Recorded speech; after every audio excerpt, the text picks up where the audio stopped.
Eu quero ler um texto com você nessa noite, que está lá no livro de João, no capítulo 2 do livro de João, o versículo 1 até o versículo 10 nós vamos ler. O tema da palavra nessa noite é: o seu melhor está por vir. Creia nessa palavra. O seu melhor está por vir. O texto diz assim, do livro de João, no capítulo 2. E ao terceiro dia, fizeram-se umas bodas em Caná da Galileia. E estava ali a mãe de Jesus. E foi também convidado Jesus e os seus discípulos para as bodas. E faltando vinho, a mãe de Jesus lhe disse: não tem vinho. Disse-lhe Jesus: mulher, o que tenho eu contigo? Ainda não é chegada a minha hora. Sua mãe disse aos serventes: fazei tudo quanto ele vos disser. E estavam ali postas 6 talhas de pedra para as purificações dos judeus, e em cada uma cabiam 2 ou 3 almudes. Disse-lhes Jesus: enchei de água essas talhas, e encheram-nas até em cima. E disse-lhes: tirai agora e levai ao mestre-sala. E levaram. E logo que o mestre-sala provou a água feita vinho, não sabendo de onde viera, se bem que o sabiam os serventes que tinham tirado a água, chamou o mestre-sala ao esposo, ao noivo, e disse-lhe: todo homem põe primeiro o vinho bom, e quando já tem bebido bem, então o inferior, mas tu guardastes até agora o bom vinho. Eu quero começar essa mensagem nessa noite citando o exemplo de uma mulher extraordinária e inesquecível, assim como você, mulher, que está ouvindo essa mensagem. Eu poderia estar falando de você aqui agora, eu poderia estar citando o seu nome aqui agora nessa mensagem, porque eu acredito que você é uma mulher extraordinária e inesquecível. Mas eu quero que você se sinta representada por essa mulher que eu vou citar aqui. Eu sei que você, como mãe, você é uma mulher inesquecível e é uma mulher especial na vida daqueles que estão perto de você. E não só isso, eu creio que você é um referencial na vida da sua família. É tão importante para nós não só receber homenagem de palavras, mas quando nós recebemos essa homenagem, nós sabemos que isso é uma verdade a nosso respeito, que nós somos referenciais na vida dos nossos filhos. Harriet Tubman foi uma abolicionista, e essa mulher negra que nasceu escrava, ela conseguiu, por causa da sua fuga, ela conseguiu libertar também centenas de outros escravos. Foi documentada essa história, tem um filme a respeito dessa mulher, de tão notável, de tão admirável, de tão extraordinária que é a história dela. E essa mulher, ela foi a única mulher na história a liderar homens na Guerra Civil dos Estados Unidos da América. Harriet disse: lembre-se de que você tem dentro de si mesmo, olha que importante, olha o que essa mulher deixou para nós. Lembre-se de que você tem dentro de si mesmo a força, a paciência e a paixão para alcançar as estrelas e mudar o mundo. Ela, com certeza, foi uma mulher extraordinária e inesquecível. E eu quero, com essa mensagem hoje, fazer uma analogia com a nossa vida, porque nós precisamos de pelo menos 3 etapas básicas para que a força, a paciência e a paixão também sejam desenvolvidas na nossa vida. E se nós não vivermos esses processos que todos têm que viver na sua vida, fatalmente, se nós não vivê-los, nós vamos viver uma vida inteira frustrados e decepcionados com o rumo, com a direção em que nós estamos indo. Você precisa entender nessa noite que existem processos na sua vida e que esses processos precisam ser vividos. Agora, se você escolher não passar por eles, se você escolher não viver esses processos, Quando você chegar lá na frente, você vai ter que voltar e viver tudo de novo. Os processos nos amadurecem. Os processos abrem a nossa visão. Os processos nos dão sabedoria de acordo com o que nós vamos rompendo, com o que nós vamos vencendo, com o que nós vamos passando por eles, nós vamos adquirindo sabedoria. Quando nós vamos em um supermercado ou em alguma loja de conveniência, nós vemos ali exposta numa prateleira garrafas de vinho. Nós não imaginamos, quando nós olhamos para essas garrafas de vinho, nós não imaginamos o processo que esse vinho passou para estar ali. E eu creio e acredite, quanto maior o processo desse vinho, quanto mais tempo esse vinho levou maturando, mais caro, mais valioso esse vinho se torna. Se nós perguntarmos a um viticultor, se nós perguntarmos a um produtor de vinhos, qual é o valor de uma uva? Eu tenho certeza que esse viticultor vai nos dizer que o valor da uva não se compara ao produto final pela qual essa uva nasceu. Ele vai nos dizer que não se compara o valor dessa uva ao produto final pela qual essa uva foi cultivada para ser. Mas para que a uva chegue ao seu propósito maior, ela precisa passar basicamente por 3 etapas dentro de um processo. Lembra, nós precisamos passar por processos das nossas vidas. Nós não podemos fugir desses processos, senão nós vamos ter que repetir tudo de novo e começar do zero. Então essa uva precisa passar por esse processo.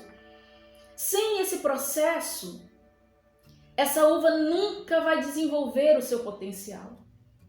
Sem viver o processo, a uva vai continuar pensando como uva. Ela vai continuar vivendo como uva. Ela vai continuar sendo tratada como uva, tendo o seu valor como uva.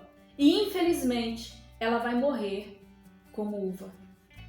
Se ela não viver o processo, se a uva não vive o processo, ela não consegue sair do seu estado original. Ela vai ficar estagnada no seu lugar, até cair, murchar e morrer. A única forma dessa uva atingir o ápice do seu propósito, a única maneira que essa uva tem de atingir o ápice do seu propósito, e também você, e também a mim, a única forma de nós termos viver o ápice do nosso propósito é viver o processo. E a uva também precisa passar por esse processo para atingir o ápice do seu propósito. Por isso, viver o processo é tão importante. Eu quero falar para você nessa noite de 3 etapas básicas dentro do processo que a uva precisa viver e que eu e você precisamos viver também. A primeira etapa dentro do processo que a uva precisa passar e que você precisa passar é o esmagamento. Nossa, quando nós falamos essa palavra chega a dar um arrepio na coluna. Esmagamento. Esmagamento é ser pisado. Esmagamento é ser prensado para que todo o suco saia. Esmagamento é ser espremido. O esmagamento é um tempo de dor. O esmagamento é um tempo de choro. O esmagamento é um tempo de tristeza profunda em que nós precisamos passar. Nós passamos pelo esmagamento não porque Deus precisa saber o que está dentro de nós, não. Deus é onisciente. A palavra de Deus diz lá no livro de Salmos que o Senhor nos sonda e o Senhor nos conhece. Ele sabe tudo de nós. Então nós passamos pelo processo de esmagamento não para que Deus saiba quem você é, o que está dentro de você, mas para que você saiba aquilo que está dentro de você. É você que precisa saber. Então o esmagamento é necessário para que o suco saia de dentro de nós. Quando nós somos espremidos, quando nós somos esmagados, é que vemos realmente quem nós somos. Quando nós estamos vivendo as aflições da vida, quando nós estamos vivendo o tempo de dor, o tempo de choro, o tempo de tristeza, no esmagamento é que nós vemos realmente quem nós somos. Como é o nosso comportamento diante desse esmagamento? É claro que em todo esse processo de esmagamento, nós ficamos com as nossas emoções fragilizadas. É normal, é natural, você é um ser humano. Não queira ser um super-homem ou uma super-mulher. É normal, quando você está vivendo o processo de esmagamento, você ficar mais sensível, você ficar mais fragilizado com tudo isso. Por causa das perdas, por causa da dor, por causa da tristeza, por causa da angústia da alma que nós passamos nesse período de esmagamento. Viver dentro desse processo de esmagamento não é fácil. Eu posso te falar de carteirinha, como se diz, por ter experiências de viver muitos esmagamentos na minha vida. Mas eu ainda estou aqui. Nós ficamos, quando passamos pelo esmagamento, nós ficamos à beira de perder a nossa esperança. E nós ficamos também, por vezes, nós vivemos no limiar da nossa fé. Nós vivemos no limite da nossa fé quando nós estamos vivendo o processo do esmagamento. A impressão que temos quando estamos vivendo o esmagamento é que estamos perdendo alguma coisa que consideramos valiosa demais para nós. Mas eu quero te encorajar nessa noite e eu quero te dizer, os piores momentos da sua vida podem se tornar o lugar onde começa a sua vitória. Os piores momentos da sua vida podem se tornar a transformação que você precisa alcançar. Só que isso leva tempo. Por isso existem os processos. E por quantos esmagamentos, queridos, nós passamos na nossa vida? Eu já passei por inúmeros esmagamentos na minha vida. Por quantos esmagamentos nós passamos a ponto de achar que nós vamos morrer. Nós achamos que nós não vamos aguentar mais. Por quantos esmagamentos, se você parar para pensar, eu acredito que talvez queira escorrer lágrimas dos seus olhos. Por quanta dor, quanta tristeza, quanto sofrimento que o esmagamento veio trazendo na sua vida. Por quantos esmagamentos você passou. Mas você ainda está aqui. Mesmo que isso te fez quase perder a fé, quase não é perder, porque você voltou e conseguiu reconstruir. O esmagamento é muito difícil, esse período, essa etapa é muito difícil, mas acredite, o seu esmagamento não é o fim. O seu esmagamento é só o começo de tudo aquilo que Deus quer fazer na sua vida.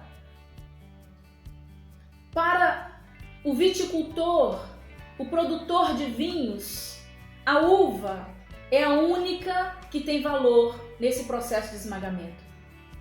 E para Deus, da mesma forma, você é o único que tem valor em todo esse processo de esmagamento.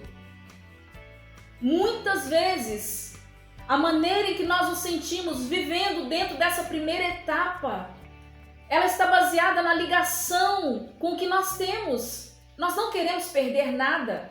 Nós não queremos perder aquilo que nós construímos, mas ficar agarrados, ficar presos com as nossas conquistas passadas, nos impedem de nos tornarmos o vinho que Ele sabe que nós podemos ser. Por nós ficarmos presos nas nossas conquistas passadas, nós não avançamos, nós não evoluímos, nós vamos ser impedidos de nos tornar o vinho que Deus quer e que Ele sabe que nós podemos ser. Deus confia demais em você. Deus acredita demais no potencial que existe dentro de você. O viticultor, ele sabe do potencial da uva e Deus também sabe do seu potencial. Deus sabe. Deus sabe que o esmagamento dessas coisas que te prendem ou que te prendiam fizeram com que você reconhecesse que não foram as suas conquistas que te levaram a ser quem você é. Aleluia! O esmagamento é necessário. Nós precisamos viver os processos e o esmagamento é a primeira etapa dentro desse processo. A segunda etapa do processo em que a uva precisa passar que você e eu precisamos passar depois do esmagamento é a fermentação dessa uva. Fermentação é o tempo de espera. Na fermentação, é nessa espera que a uva passa, que ela está fermentando, que são liberadas as impurezas do esmagamento que ela sofreu. E se essas impurezas não forem eliminadas, elas vão atrapalhar o processo da uva em virar o vinho. E da mesma forma, se as impurezas que estão nas nossas vidas, que estão na sua vida, que se evidenciaram no esmagamento que você sofreu ou que você está sofrendo, se essas impurezas não forem eliminadas, elas vão atrapalhar o processo que Deus quer que você chegue. Elas vão atrapalhar o seu processo. Quanto mais você se apega àquilo que deveria ser liberado da sua vida, quanto mais você se apega àquilo que deveria ser liberado da sua vida, mais perigoso é para você. São as impurezas que transpareceram no esmagamento. Deus já sabia? Claro que Deus sabia. E glória a Deus, porque Deus não desiste de nós. Quando Deus quis ter um relacionamento conosco, Ele já sabia exatamente quem nós éramos. E mesmo assim, Ele tem investido em mim e Ele tem investido em você. Mas o esmagamento é necessário e você passa por essa fermentação, que é o tempo de espera, para você ver o que está dentro de você. No esmagamento, as impurezas, elas são evidenciadas. E aqui na espera, você precisa eliminar essas impurezas. Mas enquanto você segura aquilo que deveria ser liberado da sua vida, enquanto você está segurando, mais perigoso se torna para você. É nessa espera, é nesse tempo de espera. A Bíblia diz: esperei com paciência pelo Senhor. Ele se inclinou para mim e ouviu o meu clamor. Muitas vezes nós não queremos esperar, muito menos com paciência.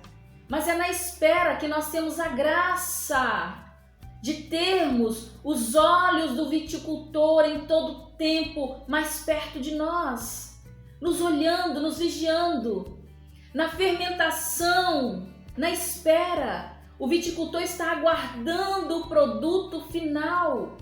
Ele está vigiando o produto, porque nesse processo mais manual da fermentação da uva, o viticultor fica o tempo todo por perto, porque só ele sabe o momento da finalização do processo. Se passar muito tempo de fermentação, se a uva passar muito tempo nessa espera, se ela passar muito tempo por esse período de fermentação, o suco da uva pode azedar. E se o suco da uva azeda, ele vira vinagre. Não esperar o tempo certo. Quando nós não esperamos o tempo certo, quando nós não esperamos o tempo de Deus para nós, passamos pelo esmagamento, e tem pessoas que acham que estão vivendo esmagamento porque não estão sabendo aproveitar o tempo da espera, enquanto que o viticultor, enquanto que Deus está com os olhos dele bem abertos sobre a sua vida, te vigiando, cuidando de você, protegendo você, porque ele sabe o tempo certo da finalização do seu processo. Mas quando nós não esperamos esse tempo certo de Deus, nós nos perdemos na fermentação. E isso pode gerar uma infidelidade no nosso coração e fazer com que nós nos tornemos vinagre ao invés de vinho. Nós azedamos, passamos o tempo em que Deus queria para nós, porque nós queremos acelerar o processo.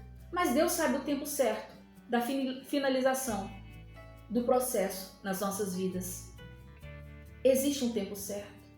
Entenda isso. Existe um tempo certo para cada um de nós. O tempo que Deus tem para mim é diferente do tempo que Deus tem para você. Mas Ele sabe o tempo certo. Existe um tempo certo. E não é a uva que controla esse tempo.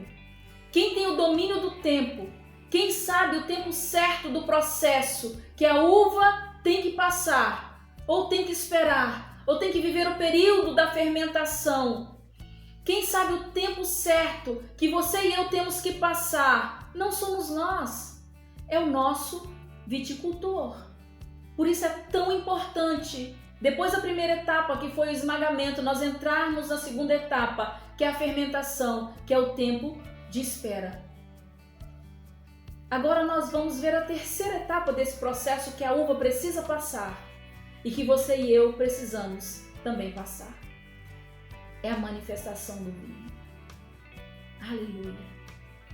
No livro de Romanos, no capítulo 8, no versículo 19, diz assim: a natureza criada aguarda com grande expectativa que os filhos de Deus sejam revelados.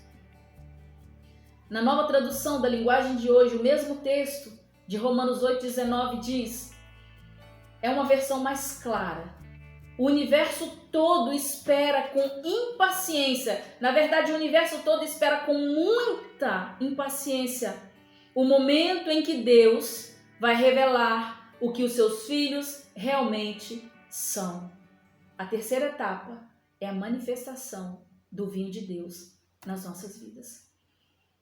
Assim como o viticultor, ele quer revelar todo o seu esforço, ele quer mostrar todo o seu esforço na produção final da uva, Deus quer se revelar também em nós. Deus também quer se revelar em mim e em você. O prêmio maior de Deus, o prêmio final de Deus, de todo o sacrifício, de viver os processos de esmagamento junto com você, de viver o processo de fermentação da espera junto com você, o prêmio final de Deus é a manifestação do vinho, da presença dele na sua vida. Louvado seja Deus! O vinho, ele é a essência que estava presa, é a essência, o potencial que estava preso, oculto dentro da uva. E esse potencial só é externado quando nós passamos pelo processo do esmagamento e da fermentação, que é a espera. O vinho é o potencial exposto que está externando dentro desse processo que nós passamos por ele. O vinho significa comunhão. O vinho significa alegria. O vinho significa o sangue que foi ministrado na última ceia, quando Jesus reuniu os seus discípulos no cenáculo, o mesmo lugar que mais tarde haveria um derramamento desse vinho, a descida do Espírito Santo, lá em Atos 2. Então esse vinho é o sangue de Jesus que foi ministrado sobre as nossas vidas, simbolicamente lá na ceia, na última ceia com seus discípulos, antes da crucificação.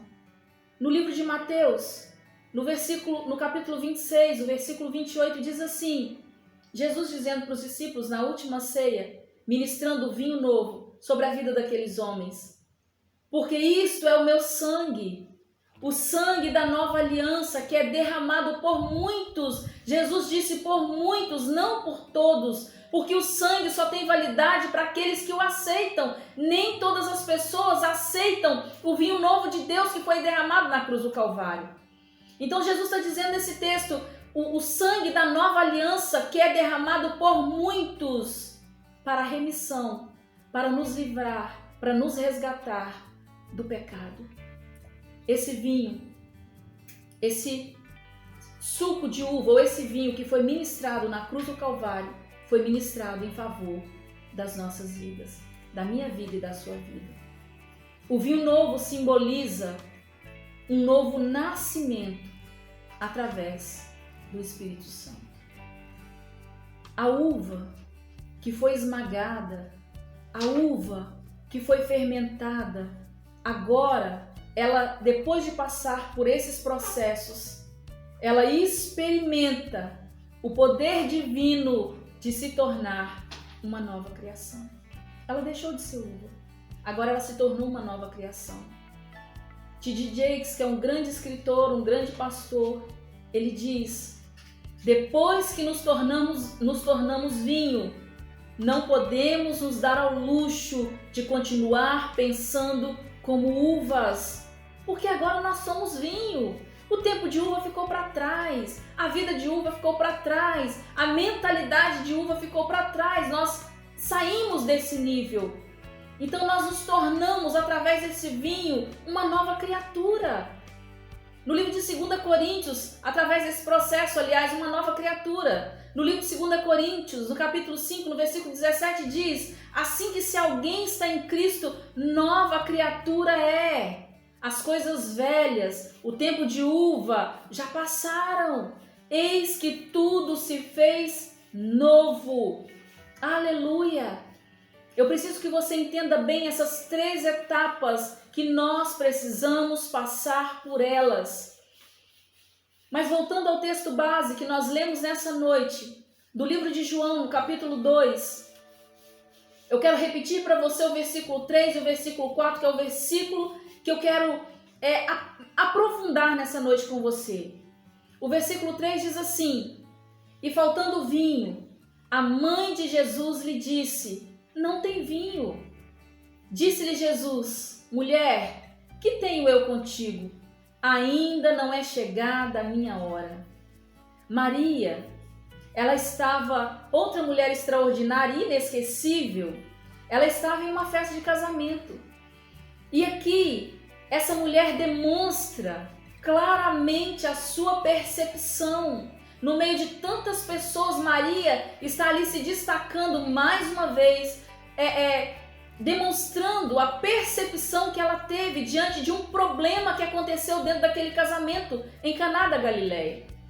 Porque em uma festa de casamento judaico, seria uma desonra para os noivos e também para a família se faltasse alguma coisa para os convidados, especialmente o vinho.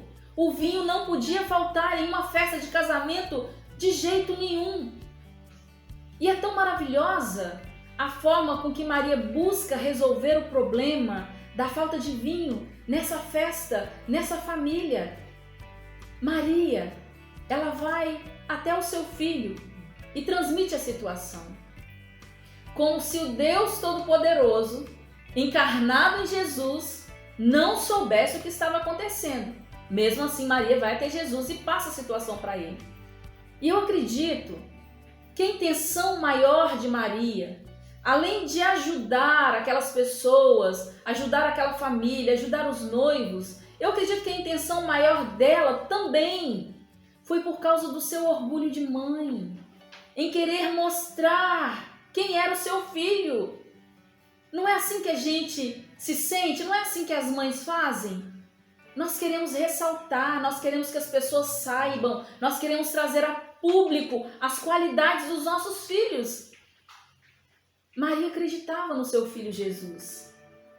Até porque ela sabia de um propósito que o levaria a viver um processo. Para nós chegarmos a um propósito final nas nossas vidas, nós precisamos passar pelo processo. E Maria sabia que Jesus tinha um propósito na vida dele, desde o início ela já sabia. Então ela sabia também que esse propósito faria com que Jesus tivesse que passar pelo processo. E para chegar ao nosso propósito maior, isso vai ser inevitável para nós. Vai ser inevitável nós vivermos o processo. Vamos ter que viver o processo. Maria, ela acreditava no poder de Jesus. Maria queria que esse poder fosse visto. Eu acredito que Maria ficava assim no seu coração: olha, por favor, percebam, olhem o que meu filho pode fazer. Ele pode fazer qualquer coisa. O meu filho pode fazer qualquer milagre. Quando ela percebeu que estava faltando vinho, logo ela disse para Jesus: acabou o vinho.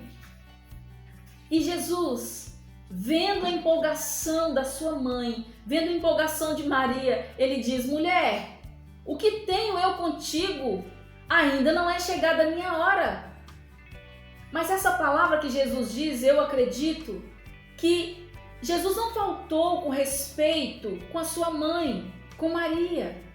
Jesus está aqui como filho dizendo: mãe, ainda não chegou a minha hora. Eu não posso ficar demonstrando o meu poder por aí. Ainda não. Existe um tempo, mãe. Existe um tempo apropriado para que tudo isso aconteça. A senhora lembra, mãe? Lembra o que o anjo disse para a senhora lá atrás? Então eu acredito que Jesus quis dizer nesse contexto que ainda não tinha chegado a sua hora. Ele não podia estar demonstrando o poder. Não era o tempo dele. Mesmo assim, como um bom filho, Jesus atende ao pedido da sua mãe. E ele faz o primeiro milagre em Caná ou Canaã da Galileia. Ele transforma a água em vinho. Jesus ali salvou a honra daquele casamento, ele salvou a honra e a reputação daquela família diante de toda a sociedade judaica. Agora você consegue imaginar. Eu quero que você perceba junto comigo. Eu acredito que as mães vão ter uma percepção maior. Eu quis me colocar no lugar de Maria porque eu também sou mãe.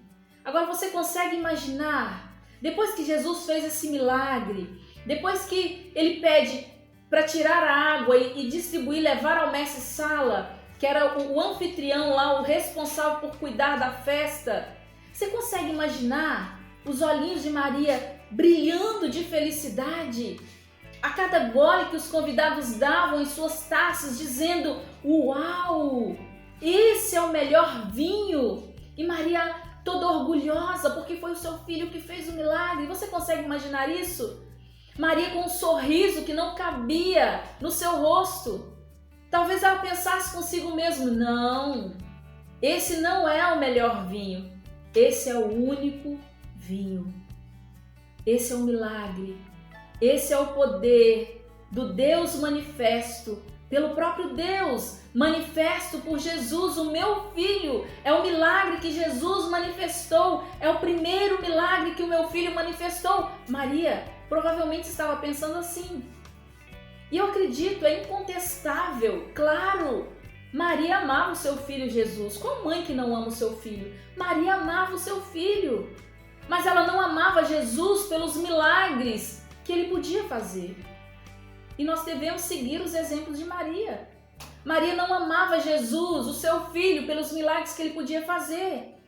Ela o amava por ele ser quem ele era. Agora, todo o processo, todas as etapas que nós falamos, do esmagamento, da fermentação e da manifestação do vinho, todo esse processo que nós falamos no início da mensagem, Jesus também passou por ele. Antes de nós passarmos, Jesus primeiro passou por esse processo. O esmagamento, a fermentação e a manifestação do vinho. Jesus foi esmagado na cruz do Calvário. No livro de Isaías, no capítulo 53, o versículo 5 diz: mas ele foi ferido por causa das nossas transgressões. Ele foi moído, ele foi esmagado por causa das nossas iniquidades. No momento de esmagamento de Jesus, que ele estava passando ali naquela cruz, antes de ser pendurado na cruz, Jesus foi espancado, ele estava sendo esmagado. E em cada parte do corpo de Jesus, em cada perfuração, fluía o seu sangue em um tom carmesim profundo. A imagem de Jesus ficou aterrorizante. Você consegue imaginar isso? Jesus estava sendo esmagado por nossa causa. Jesus ficou irreconhecível. No livro de Isaías, no capítulo 53, também o versículo 2 diz, o profeta Isaías dizendo: não tinha nele beleza nem formosura. Olhando nós para ele, não havia boa aparência nele, para que o desejássemos. Tamanho o esmagamento que Jesus sofreu. O rosto de Jesus estava deformado pelas feridas. E como se não bastasse a crueldade, os soldados colocaram nele uma coroa retorcida de espinhos que perfuravam a sua testa. E acima da sua cabeça foi colocada uma placa zombando dele que dizia: Rei dos Judeus. Jesus estava ali no Gólgota, sendo esmagado, trêmulo naquela cruz. Sua respiração se tornava cada vez mais angustiante por causa da dor intensa dos pregos que o seguravam na cruz. Suas mãos e tornozelos foram transpassados por esses cravos de aproximadamente 17 centímetros. E esses cravos não estavam suportando mais o peso de Jesus naquela cruz. E isso lhe causava uma agonia ainda maior, uma dor ainda maior. E agora, Maria sai daquele cenário tão maravilhoso. Maria sai do cenário, ela muda de cenário. Como mãe, ela passa de uma alegria extrema para uma dor da mesma forma extrema. O seu filho, Jesus, que ela criou para ser um bom menino, que ela criou para ser um bom homem, estava sendo massacrado naquela cruz diante dos seus olhos. Maria assistia aquela cena de terror, com um grito de dor e desespero que estavam presos na sua garganta. E pouco a pouco, Maria assistia ao seu filho, Jesus, morrendo naquela cruz, bem ali diante dos seus olhos.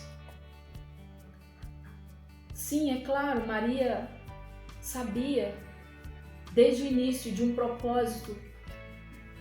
Ela sabia desde o início que Jesus foi dado a ela para cumprir o propósito de Deus, que era a salvação de toda a humanidade. Maria sabia disso, mas ela era a mãe dele.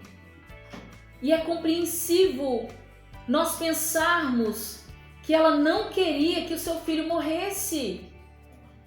É compreensível nós pensarmos em Maria, olhando toda aquela cena como mãe. Maria olhando para o Gólgota, ali vendo seu filho crucificado, sendo crucificado, ela viu que ele não estava sozinho. Ao lado de Jesus, aos lados, tinham 2 homens sendo crucificados com ele. Outras 2 mães que estavam desesperadamente chorando, porque o filho pode ser a pior pessoa nesse universo. Uma mãe não quer que o seu filho sofra. Esse é o amor de mãe. Por isso a palavra de Deus, quando diz a respeito do amor de Deus por nós, ela fala assim: pode uma mãe se esquecer de um filho que ainda mama, que é praticamente impossível. Mas o Senhor continua dizendo: todavia, eu jamais me esquecerei de você. Então uma mãe, por pior que seja o filho, ela não quer vê-lo sofrendo, muito menos morrendo, sendo crucificado. Mas junto com Jesus estavam sendo crucificados mais 2 homens. Ao lado do seu filho estava sendo crucificado mais 2 homens. E esses homens gritavam. Eles sangrando, eles estavam berrando naquela cruz. Porque a dor era excruciante, era muito grande. Mas apesar da semelhança, a cruz era igual, sim. A cruz de Jesus e a cruz daqueles 2 homens eram iguais, mas o propósito não. O propósito que Deus tinha na vida de Jesus foi completamente diferente. Aqueles 2 homens estavam sendo punidos, mas Jesus estava sendo podado, sendo derramado como bom vinho em favor de toda a humanidade, em favor da minha vida, em favor da sua vida. E eu acredito que Maria, assistindo aquela cena tão terrível para uma mãe, o que se passava na alma daquela mulher enlutada, que estava perdendo o seu filho, não foi: mas ele nasceu para esse propósito. Ele é Deus. Eu acredito que Maria não estava pensando nessas coisas nesse momento. Ele é Deus, ele veio para salvar a humanidade. Eu acredito que no tempo de dor que ela estava vivendo, também sendo esmagada, talvez por causa da sua dor, Maria perguntasse a Deus Pai: Por que ele tem que morrer pelas pessoas? Por que Jesus tem que morrer pelas pessoas? Porque Jesus, que não tem pecado, está se fazendo pecado em favor da humanidade. A humanidade o rejeitou. A humanidade o rejeita e vai continuar rejeitando ao longo das gerações. Eu acredito que esse era o pensamento e a pergunta que Maria fazia para Deus, não entendendo o tamanho amor demonstrado naquela cruz, porque ela estava olhando com o olhar de mãe, assistindo aquela atrocidade diante dos seus olhos.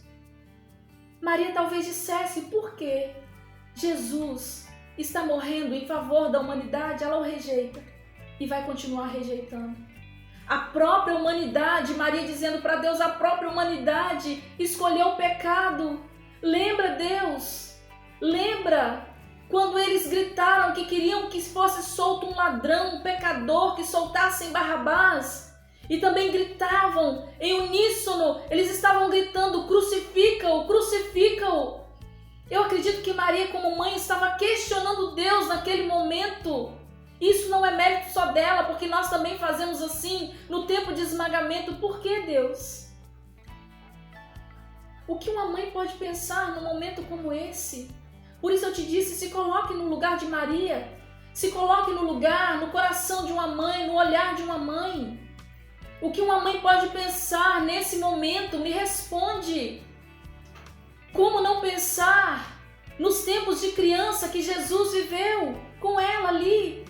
Quando Jesus abriu seus olhos pela primeira vez, quando ele disse as primeiras palavras, balbuciando com orgulho: mamãe, e a alegria transcendeu o coração da sua mãe, transcendeu o coração de Maria naquele momento. Eu acredito que naquela visão do Gólgota, naquela visão da cruz, um filme passou pela cabeça de Maria. Maria se lembra do seu menino, dando os primeiros passos e sendo amparado por ela. Maria se lembra dos incontáveis dias de alegria que ele proporcionou àquela família. E essas lembranças tornam ainda mais dolorosos aquele momento diante da cruz. Não era só o Cristo que estava sendo crucificado, era seu filho, era Jesus. Maria sabia que nunca mais ela seria a mesma pessoa depois de ver aquela cena tão terrível, tão aterrorizante, que ficou tatuada na sua mente. Mas mesmo sabendo que o esmagamento de Jesus não foi o fim, mesmo Maria sabendo que o esmagamento de Jesus não foi o fim, que era apenas o começo, com certeza foi uma cena terrível demais para uma mãe assistir. Jesus também passou, assim como nós precisamos passar, pela fermentação, pelo tempo de espera. Depois da sua crucificação, Jesus é colocado no sepulcro, ele é sepultado. Jesus ficou por 3 dias aguardando o momento certo, vivendo o tempo de fermentação, vivendo o tempo de espera. Aparentemente nada estava acontecendo na fermentação de Jesus, naquele túmulo. Ele morreu, ele foi sepultado ali. O tempo de Jesus no túmulo, queridos, não era permanente, glória a Deus por isso.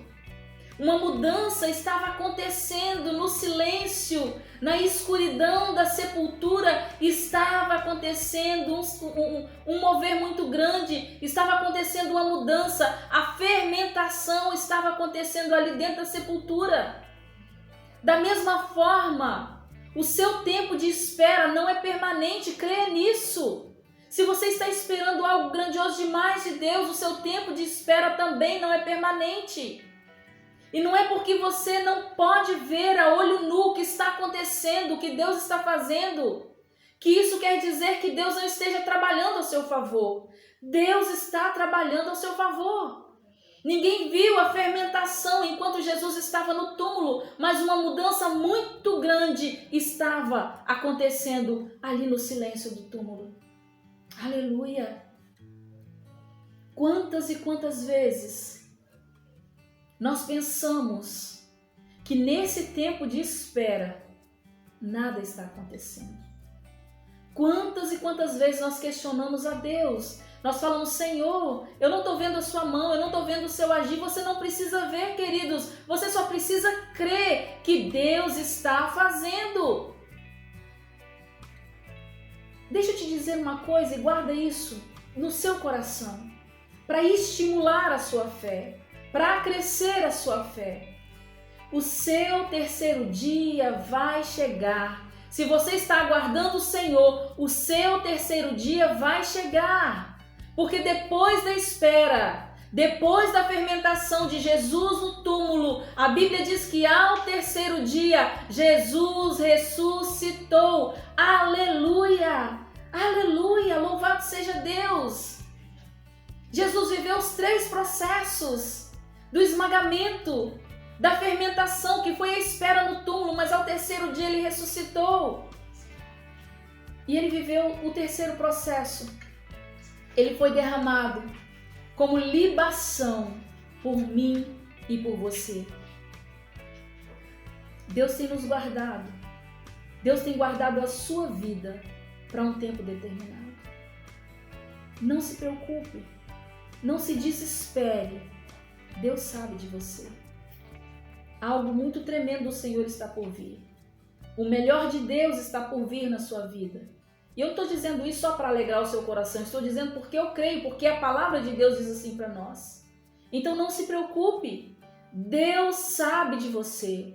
Deus não está alheio ao seu tempo de esmagamento. Deus não está alheio ao seu tempo de fermentação. Deus sabe de você, Ele sabe da sua espera, Ele sabe da sua dor, Deus sabe de você.